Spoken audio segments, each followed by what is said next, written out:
Oh, you have a girlfriend. Oh, where are my manners? Marion is my wife. She is sitting right next to me. Oh, here we go. A Quahog news anchor murdered 5 people because a man dumped her, and her co-host replaced her with someone younger, and nobody in town suspected her until the last 4 minutes. These are times a side character in Family Guy did something the show noticed for about a minute, and then never mentioned again. What about my future? Huh? I don't even know what to call you. My dad?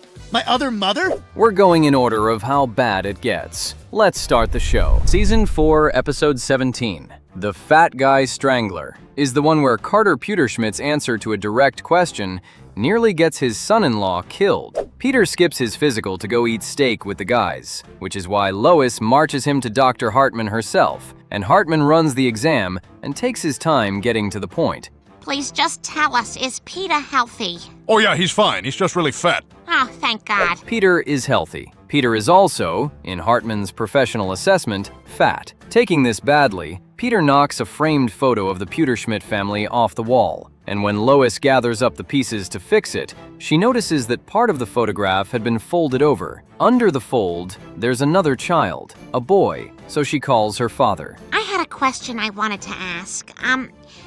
Do I have a brother? No, don't be silly. Carter tells her she doesn't have a brother, and then he ends the call. That's the whole beat, and it's the reason this episode belongs on the list. His daughter has found a photograph of a child in her own family and asked him one question about it, and his instinct is to lie and hang up. Lois refuses to accept it, so she breaks into her parents' house, goes through their records, and finds him.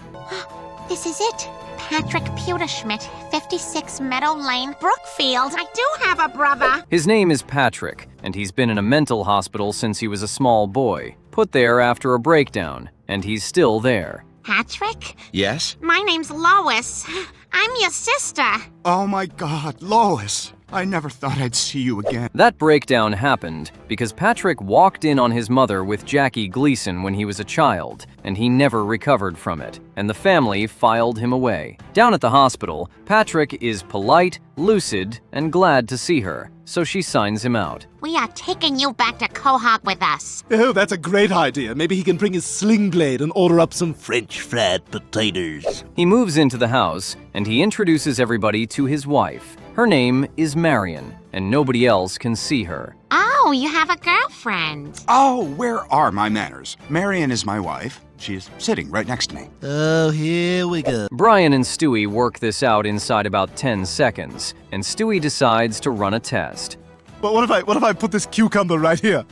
Just put the cucumber right there. Do you think Patrick would be angry? I don't know, man. It's his wife. Lois overlooks all of it, because the alternative is admitting she just brought a man home from a psychiatric hospital on the strength of one conversation. Meanwhile, Peter has founded the National Association for the Advancement of Fat People and holds its first meeting, which achieves nothing because nobody can hear anything over the members. Snacks are best saved for later. And then Peter puts on a bus driver's uniform. Jackie Gleason played Ralph Cramden, and Peter does the voice, does the catchphrase, and does it repeatedly, in front of Patrick, in the living room. Pow, right in the kisser. Pow, right in the kisser. Pow, right in the kisser. Patrick starts killing overweight men in Quahog. Now Carter calls back, because now he's got something to say. He rings Lois to warn her how violent Patrick is, which is information he sat on the entire time, and which he volunteered only after his daughter had already moved the man into her house with her 4 children. Lois tells him it's fine. Whose pickle is this? The news reports a body and then another. Oh my God. Police also released this sketch of a female accomplice believed to be his wife. Brian tells her directly, more than once, that it's Patrick, and Lois keeps not hearing it. Because the moment she hears it, she has to admit whose idea this was. Oh, it's nothing you need to concern yourself with, Lois. Well, that's a relief. Oh yeah, that's a relief. Yeah. Peter, who is both the president of a Fat Men's Association and the most visible fat man in Rhode Island, brings the entire membership back to his house to keep them safe. My God, look at you fat b****. I'll bet none of you can even find your own pee. Find your pee for $1. Find your pee $1. And when Brian tells him who the killer is, the chase starts there and goes out the door. Don't listen to Brian. He doesn't know what he's talking about. Out of my way, Lois. Your brother is toast. Warm, buttery toast. Back at the house, Brian shows Lois what's in Patrick's room. Some of the men in there are dead, some of them aren't yet, and Patrick has been photographing all of it. Maybe it's a different Patrick. Lois! Okay. Oh my god, Peter's out there with him. She finally accepts it and immediately works out that her husband is outside with him. They find them in the woods with Patrick holding Peter by the throat, and Lois wins by threatening to stab a woman who does not exist. Now let him go! Okay. Patrick lets go instantly and apologizes, and he says he never meant to hurt her, and he means it, and that's somehow the saddest line in the episode. Then Brian throws a rock at Peter's head. Patrick goes back to the hospital, the family agrees to visit once a month, and Carter is never asked to explain himself. Pow, right in the kisser. Pow, right in the kisser. Stop screaming, you can't hear me. 6 episodes later in the same season, Brian gets a parking ticket, and it goes somewhere nobody planned for. Season 4, Episode 23, Deep Throats, is the one where Brian goes looking for a corrupt mayor and finds something else. Meg interviews Mayor West and gets hired as his intern, and the family is impressed. You see, Brian, Meg has a job. Hey, Meg, if you're working for the mayor, you know what that means? Even you're doing better than Brian. Which is unusual enough on its own, and Brian takes it badly, because if Meg has a job and he doesn't, he knows exactly what that makes him. So Brian gets a job driving a taxi, parks in a handicapped space, and collects a $400 ticket. $400? My God, this is a bigger ripoff than Peter's Sounds of the Rainforest CD. That's it. That's the entire basis for the investigation, because Brian decides City Hall is corrupt on the grounds that a parking fine came in higher than he expected, and he sets out to bring down a sitting mayor over it. You know, Meg, that guy's been playing fast and loose with his position for years now, and I've had it. He's a corrupt. That is not true. Yes, it is. Stewie signs on immediately, and they actually get somewhere, because they find an informant, and the informant agrees to meet Brian in an underground car park at night. The informant is Kermit the Frog. Kermit tells Brian where West is going to be that evening, so Brian and Stewie follow him to a motel and watch through the wall. What he finds is the mayor of Quahog in a motel room with his intern. Brian photographs it, then goes to West and tells him what it will cost to keep the photographs quiet. That's worth sitting on for a second. You gotten yourself into? You realize he probably does this with every new intern. That's not true.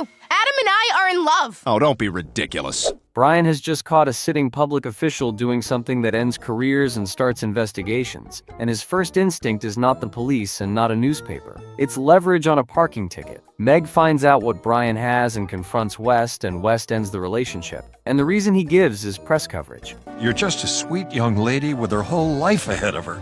This story could ruin your future, and I can't let that happen.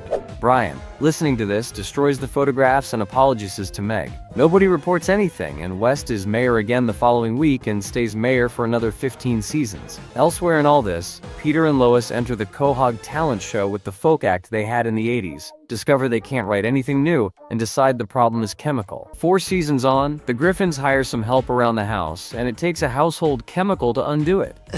Trying to watch Mr. Belvedere. So my advice to the two of you would be... According to our new arrival... Season 8, Episode 8, Doggone, is the one where 2 adults cannot remove one woman from their own house. It starts with Quagmire standing in the Griffin's kitchen, where he knocks a carton of Kool-Aid mix onto the floor and walks out without saying anything and without cleaning any of it up. Oh, hi, Glenn. Peter, can you help me with the...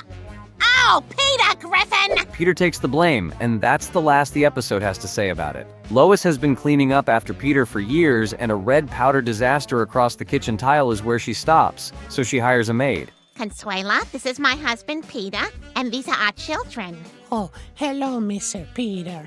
Hello, Mr. Children. Consuela starts work, and the radio is the first problem. The rain is the second one. Her hours end, the weather turns, and rather than going home, she sleeps there, and the following night goes exactly the same way. Can I get some covers over here? No, you fat keep you warm. No. Peter and Lois sit her down and fire her, and she stays. Consuelo, I'm sorry, but this is not working out. We're asking you to go. No, I stay. I clean. Money comes next, with Peter offering her $40 to leave, and she pockets the $40. $1,000 of Stewie's play money vanishes around this point too, which she takes because she believes it's real. Here's where it lands. The only thing that works is chloroform, and Peter soaks a handkerchief, gets her to breathe it in, and leaves her unconscious in a basket on Joe Swanson's front porch.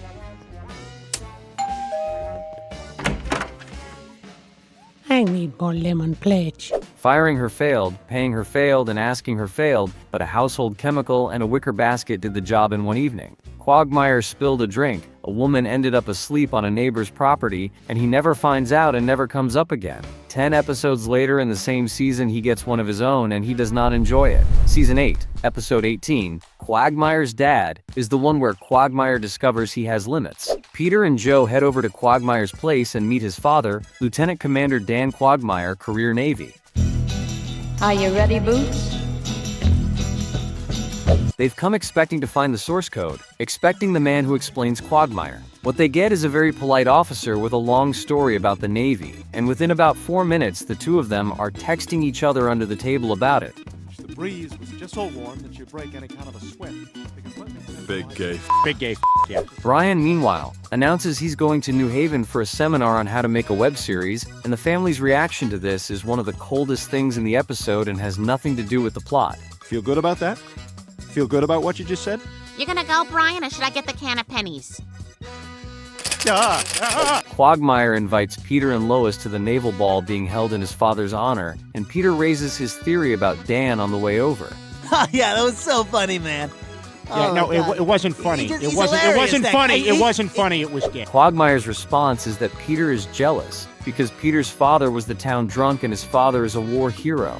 Yeah, your father's a drunk and mine's a hero. Look, you'll see. At the Navy ball, you'll see how much of a man he is and how everyone in the military respects him. At the ball, every sailor in the room has a comment about Dan. None of them are subtle, and Quagmire hears all of them.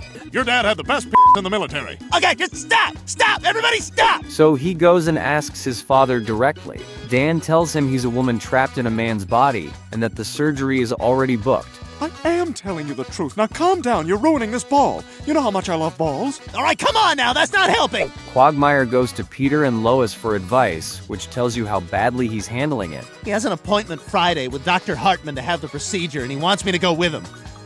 I don't know if I can handle that. And Lois suggests Peter go along to the hospital for support. So Peter sits in a waiting room for an operation he does not understand at all. The surgery works and Dan comes out as Ida. Oh my God! What do you think, boys? I'm walking on sunshine. Whoa! Quagmire brings her to dinner at the Griffins, where Peter asks her a series of questions about the procedure that Lois would very much like him to stop asking. No, it's okay. It's a perfectly normal question. We can't sit here and just pretend everything's the same. Ida answers all of them without flinching, and Quagmire can't take it and leaves. I wonder if I could push mine inside. Oh my God, it worked! It's gone! I can't believe it! Oh no, it's back. They have it out at home, and Quagmire rejects her outright. What about my future? Huh? I don't even know what to call you. My dad? My other mother? Which leaves Ida drinking alone in a hotel bar. And that's where Brian, just back from New Haven and completely uninformed about the last 4 days, stops for one on the way home. Brian. Ida. 2 more, please.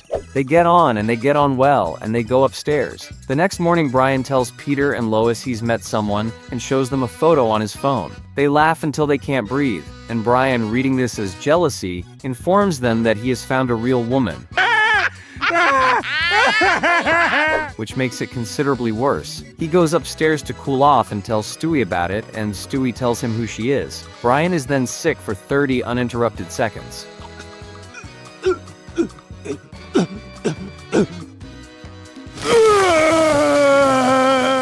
Then he stops and he breathes, and then he screams, and Stewie waits through the entire sequence before asking what's wrong. How does this happen? When they move to a new place, they're supposed to notify the neighborhood. That's how it works. He didn't actually move. He's just visiting. Ida goes back to Quagmire's house and apologizes for not giving him time to absorb any of it before the operation, and Quagmire apologizes too. They both turn out to have had a point, and they patch it up, and for about 90 seconds this is a genuinely decent episode about a father and a son. Then Ida mentions she's met someone, and Quagmire's delighted. Then she says who. Quagmire is out the door into the Griffin house, and up the stairs, and he finds Brian hiding under Peter and Lois's bed, and beats him until Brian can't stand up. And here's the thing about that. Quagmire has spent this entire series pursuing his friends' wives, and he has spent 20+ years pursuing Lois specifically, in front of Peter, as a running joke the show treats as harmless. The one time it runs in the other direction, his response is to put a dog in the carpet. Brian does get the last word on his way out, and it's 4 words long, and most of it can't be broadcast. The season 9 premiere is next, and 5 people don't come home from it. I f***ed your dad.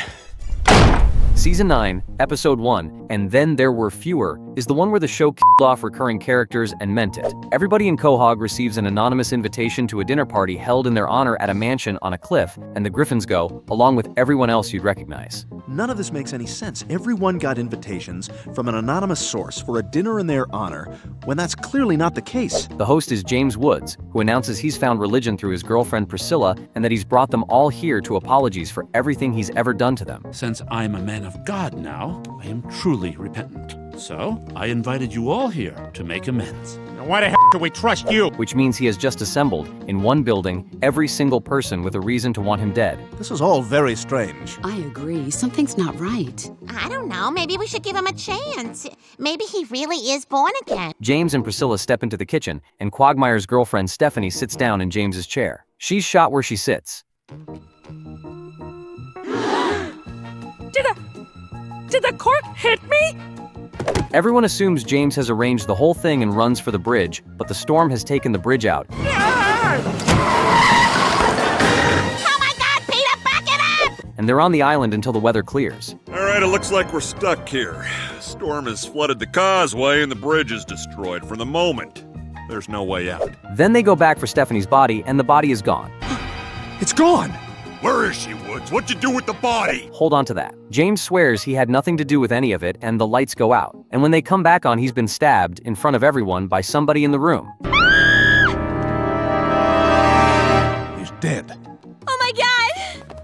Nice. No phone signal, no bridge, no host, and whoever it is, they're standing in the hall. Okay, everyone, it's important that we all stay calm. How are we supposed to stay calm? There's a killer in the room! We all gotta get out of here! We're all gonna die! They find the gun, and it was suppressed. It was rigged to a timer, and it was aimed at James's chair, so Stephanie died because she sat in the wrong seat.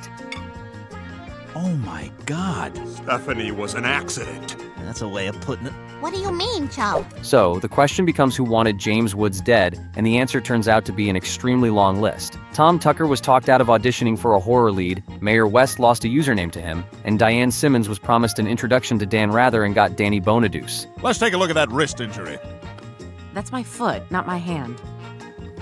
Woods! That last one gets a laugh in the room and everybody moves on. In a hidden room, they turn up James's own notebook, listing everything he's done to people, including blackmailing Mort's wife Muriel into supplying him free medicine. What are all these?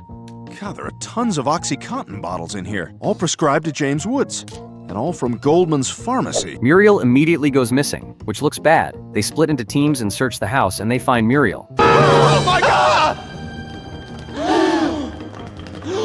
Oh my God, Muriel, my sweet Muriel. Same knife. Now Priscilla's missing too, so suspicion moves to her, and Jillian's husband Derek goes up to a balcony to get a signal and call the police, and is there with James's Golden Globe.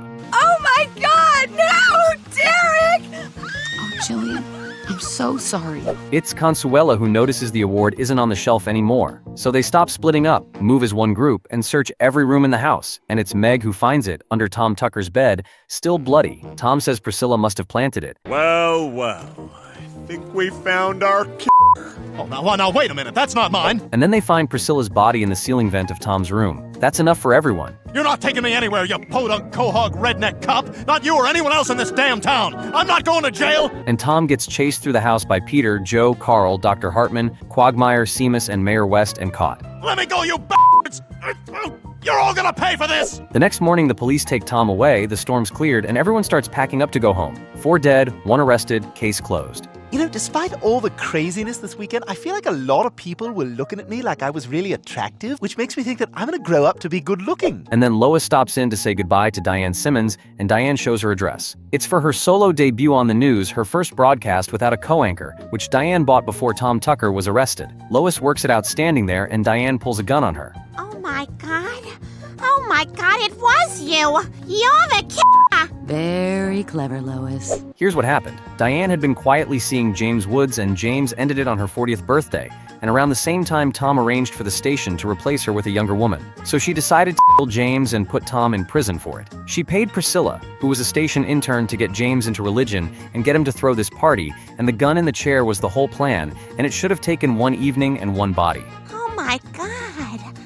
You're 40?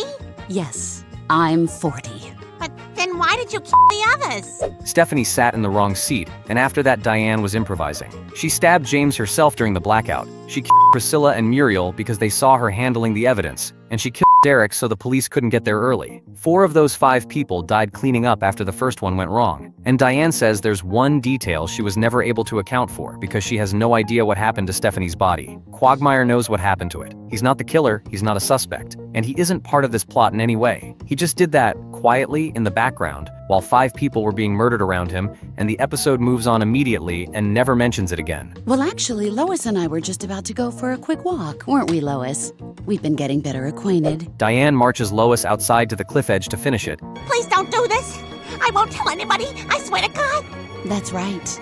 You won't. Goodbye, Lois. And then Diane is shot and goes over the side. Lois thanks whoever saved her without ever finding out who it was. It was Stewie on a roof with a rifle, and his reasoning is that he's the only one with the right to kill us, and he's not giving that up to a local news anchor. And they all stayed dead, which is the part worth knowing. Diane, Muriel, Priscilla, Derek, and Stephanie are gone permanently, which the show almost never does.